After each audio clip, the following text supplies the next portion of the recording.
Good day guys! So, for today's video, ipapakita ko lang sa inyo yung progress nung Unite Bootcamp na binubuo ko. So, ngayon ipe-prepare ko pa yung mga ibang resources and i-meeting ko pa yung mga members. Kasi sa Monday, mag-i-start na kami nung challenge. So, nagpapa-car wash ako guys. Pogi na naman sa BYD. Medyo maingay lang dito. Not sure kung maintindihan nyo ako ng maayos. Pero, i-edit ko na lang siya sa Premiere Pro para mawala yung background noise. By the way, first time ko sa pakarwashan na to. First time kong magpaano dito. Sana okay. Sana ingatan nila yung pagpupunas nila or yung paggamit nila ng mga ano. Syempre naka-ceramic yan. Tapos ingat na ingat ako. May na-try kasi akong pakarwashan dati na pinunas na sa gulong. So that means may dirt na yon. Tapos pinunas dun sa glass, dun sa hood. Isipin nyo yun, edi yung dirt na yun, ginasgas niya na yung paint. So, that is why picky ako sa mga pakarwashan. So, ito guys, pakita ko lang sa inyo mabilisan. So, ayan yung members. Ilan na ba yung number of members ngayon? 1, 2, 3, 4, 5, 6, 7, 8, 9, 10, 11. So, i-minus nyo yung tatlo dito. Hindi nyo na ako isasama sa challenge. Pati si Migs. Tapos, si Ralph hindi na rin. So, bale, 1, 2, 3, 4, 5, 6, 7, 8. So, 8 members pa lang andito na sasama dun sa 6 figures per month na challenge. So, paunahan sila kung sino ba yung unang kikita ng 6 figures per month. So, mamaya-maya, mag-a-add pa ako ng another 2 or more members. So, baka pumayag na kami na marami pang mag-join, more than 10, kasi napansin ko talagang maraming interesado. Dami nag-chat sa IG, kung makikita nyo.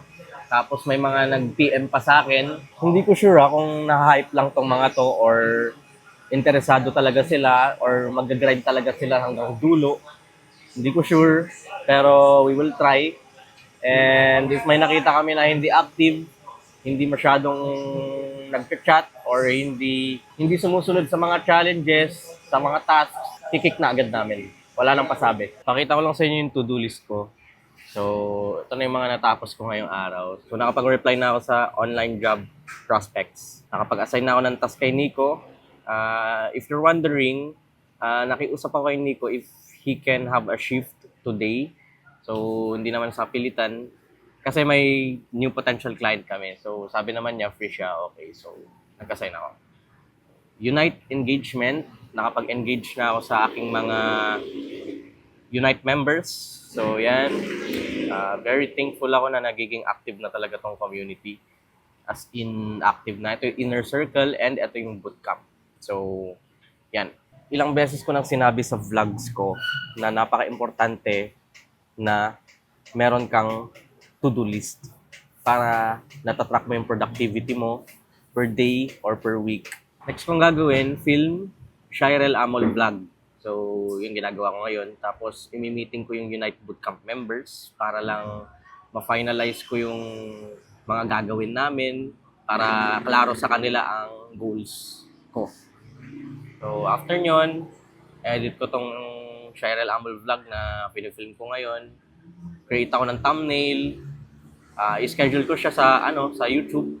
Tapos, pa-finalize ko pa one more time yung resources and sistema ng bootcamp para mas klaro. By the way, mali pala to, dapat pala ito is nasa taas para pag imi-meeting ko sila is klaro na, 'di ba? So, mali lang siya ng placement, guys. So, yan, mauna to and then next to. Tapos edit as a vlog, tapos reply to applicants. Marami kasi nag-apply sa akin as video editors. Tapos babasa ako ng at least one chapter ng 48 laws of power.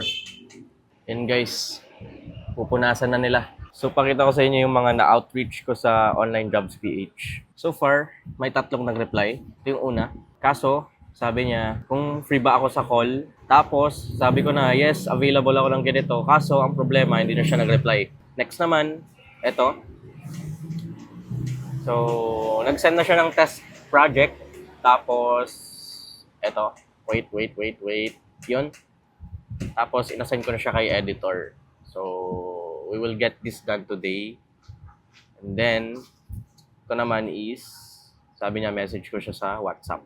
So, message ko na. So, nakalimutan kong i-add. Magmi-meeting pala kami ni Nico mamaya about sa test project and then isasubmit ko na yung test project mamaya. So, dalawa yung in-add ko.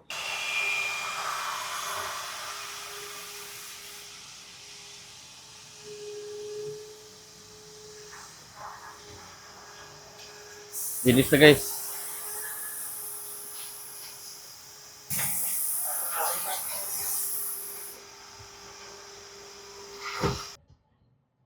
So yun, okay na.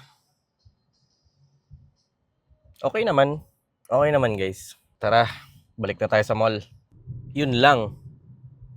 Nakalimutan nilang punasan yung dashboard. Yung mga screens. Kaso, yun. Okay lang. So, on the way na tayo ngayon sa mall and dun sa parking lot. Itutuloy ko pa tong vlog ko. May sasabihin ako sa inyo. Sarap mag-drive pag malinis ang kotse, no? Ginawa ko ng light mode. So, yun. Dito na tayo sa Robinsons. Kakaliwa na tayo. And magpa-park.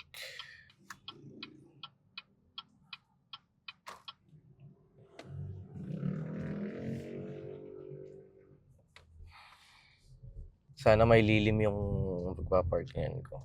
Ano bang purpose ng bootcamp? So, yung purpose ng bootcamp na ginawa ko for Unite is to help people na mag-earn ng 6 figures per month para mabago buhay nila, makatulong sila sa family nila or mabili nila yung mga gusto nila and ma-develop sila as business people. Kasi along the journey, habang binubuo mo yung business mo, nag-iiba ka.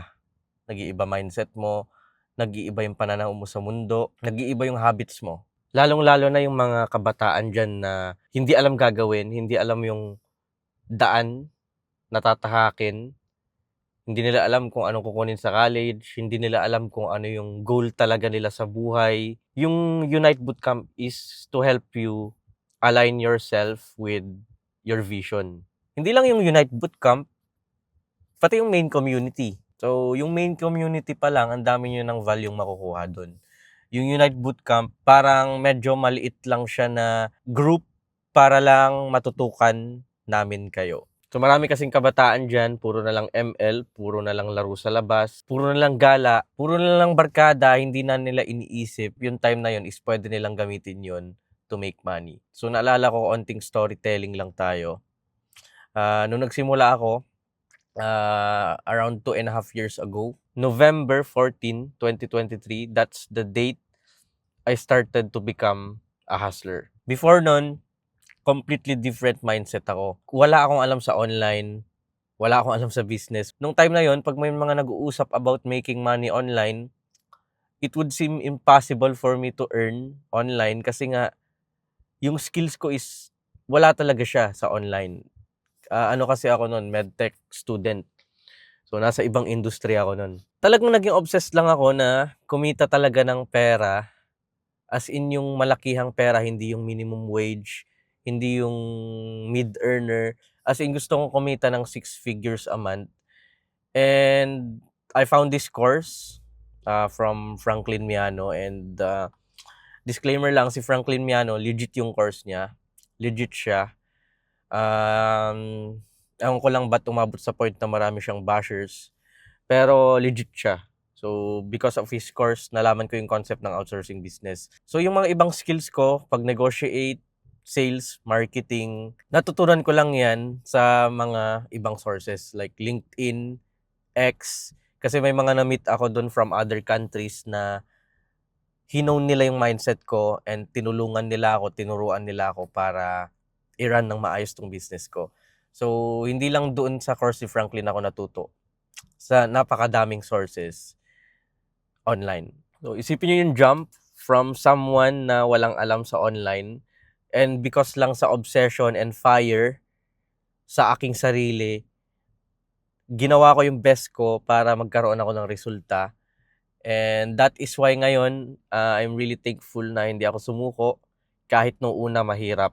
Pinakamahirap talaga yung unang mga era. Kasi nga, of course, wala akong alam. Plus points na if may alam ka sa computer. Ako kasi wala talaga eh. Isipin nyo, ibang industry. So sa mga community members ko dyan, actually napakaswerte nyo guys. Kasi bumuo ako ng samahan, na libreng samahan, kung saan pwede kang magtanong sa mga may experience na at sa mga nagkakaroon ng malalaking resulta na.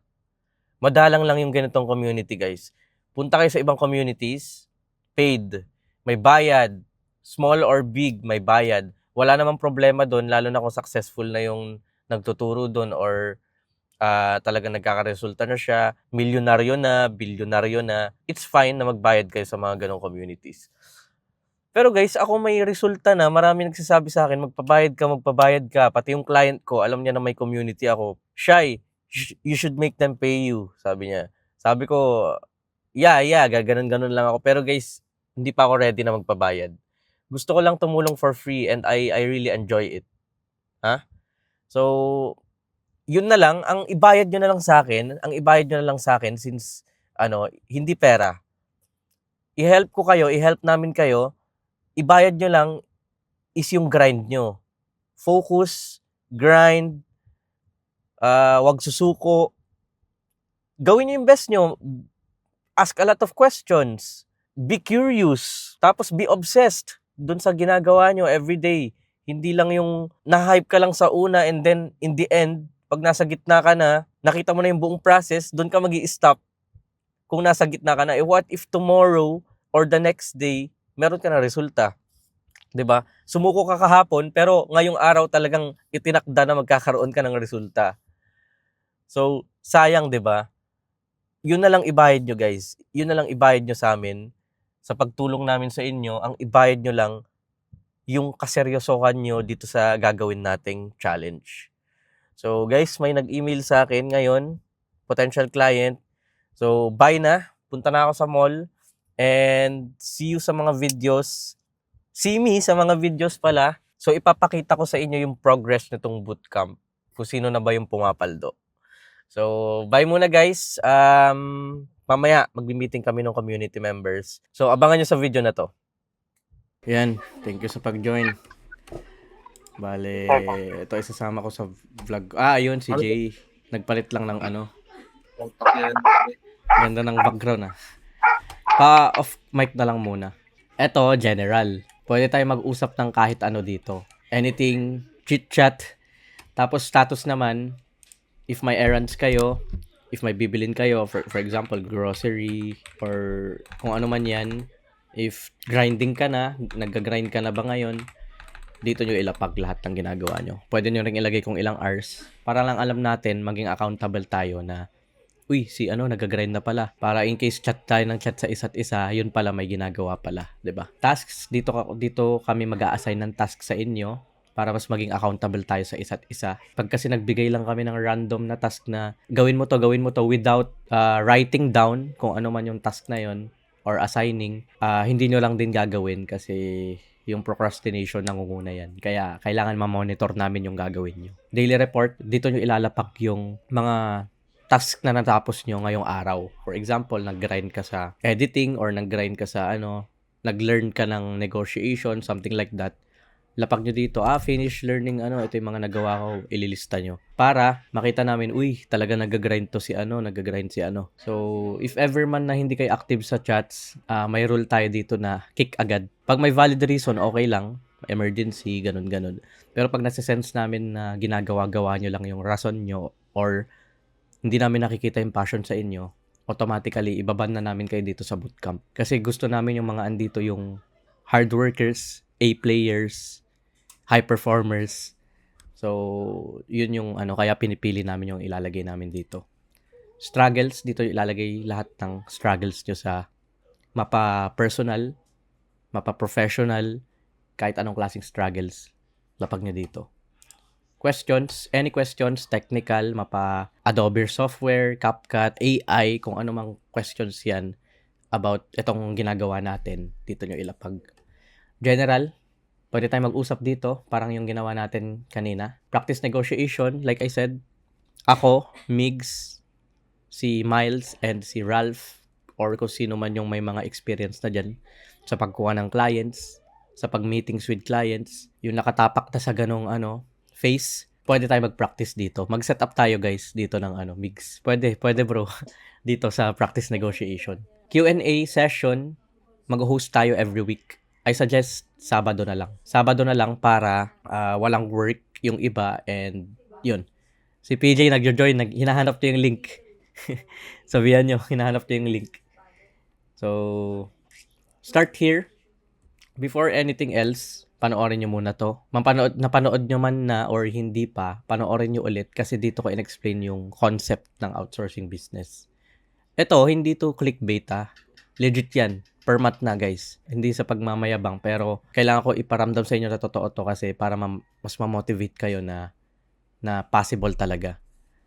Essentials, ito yung itong 6 Figs roadmap, ito yung exact steps na tinake ko from scratch. Nag-start ako from zero experience until ngayon. Ito yung tinake ko. Lahat ng mga mistakes ko, hindi ko na siya sinama dito. As in, ito na talaga yung pinaka-cleanest step-by-step process. Weekly to-do list template. Ibibigay ko to sa inyo kasi para matrack nyo yung progress nyo per day. Ito yung gagawin mo ngayon, exercise, work, or kailangan maging specific ka. Track mo lahat ng gagawin mo. Parang yung ginagawa namin lagi. Kaya may 1, 2, 3, 4, 5, 6, 7. Yan yung step-by-step. Before anything else, of course, kailangan mo munang maaral yung skill mo.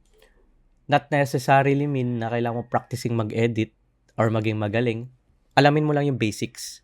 Yung mga terms, paano ba mag-ano ng hook, yung CTA, mga ganong-ganong bagay. Kahit hindi mo alam kasi ang goal nito is kukuha ka lang din naman ng editor mo eh. Just know the basics lang. After alam mo yung basics, build a portfolio. Mayroon na rin dito. May magjo-join ng bago. PJ? Ayun. Bro, off mic na lang bro. So, thank you. Tapos, nilagay ko na rin dito yung building your portfolio kung paano ba mag-organize ng Google Drive portfolio. Si Migs, mag-add ka dito ng website bro kasi yung sa'yo yung magandang website eh. Pwede kayong mag-create ng website nyo sa Canva, libre lang.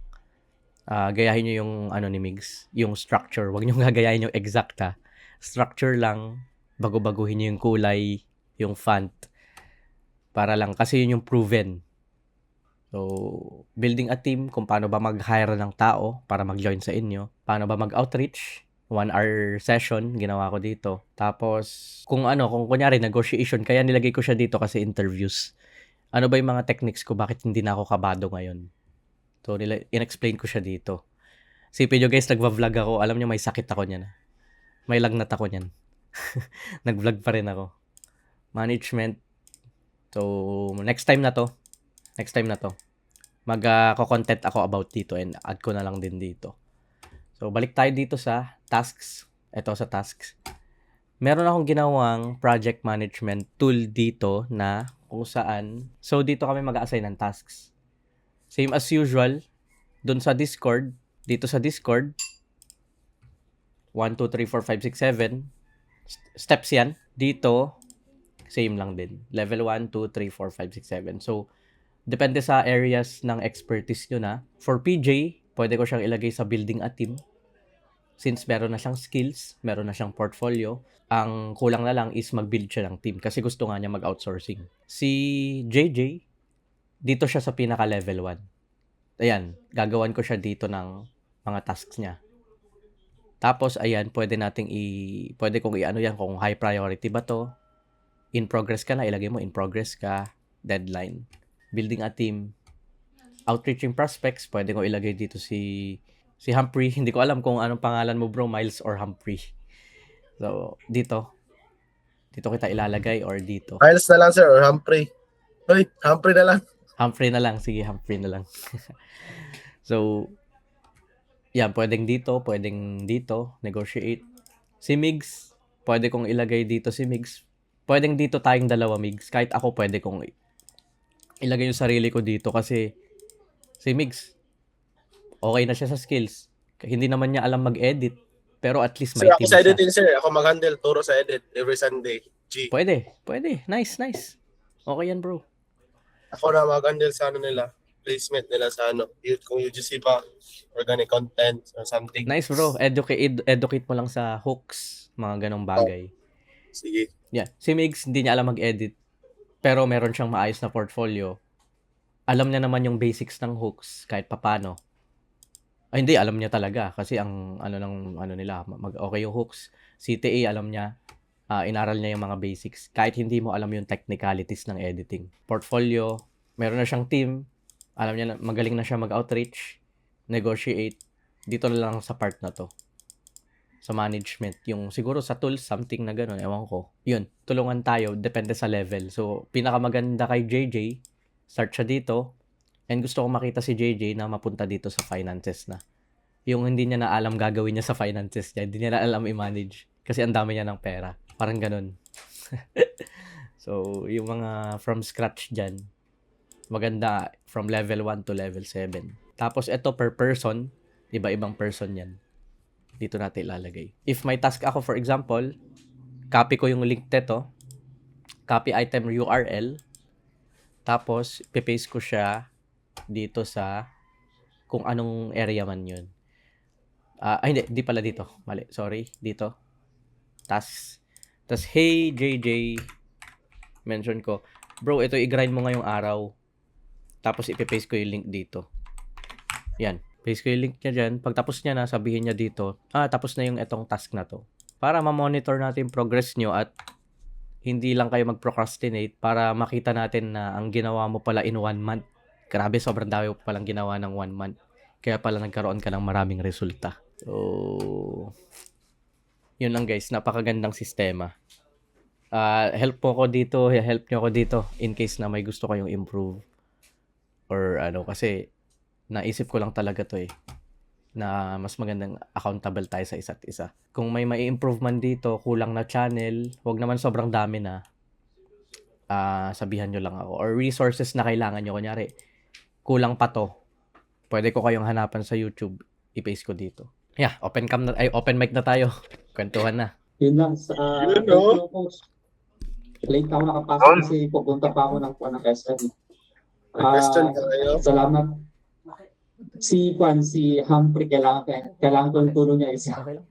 sa CapCut. Expertise niya sa CapCut Start tayo bukas. Alas 8 hanggang alas 10. 2-hour session. Ano sabi nyo? Hindi ko narinig. Bukas, start. Alas Alas 8 ng gabi. Alas 8 ng gabi, okay, sakto. Sunday yun. Anong meron? Tapos, 2-hour session. Sa daw bro, CapCut bro. Kailangan ko yung expertise ni Humphrey sa CapCut. Sinong Ganito nagsasalita? yung Ay, si PJ. mangyayari. Quick briefing muna tayo. Ganito yung mangyayari bukas. Di ako mag-breakdown ng editing, kundi kayo yung mismo mag-question sa akin kung paano ganito, ganyan. Then ako yung mismong i-visualize ko siya. Tapos,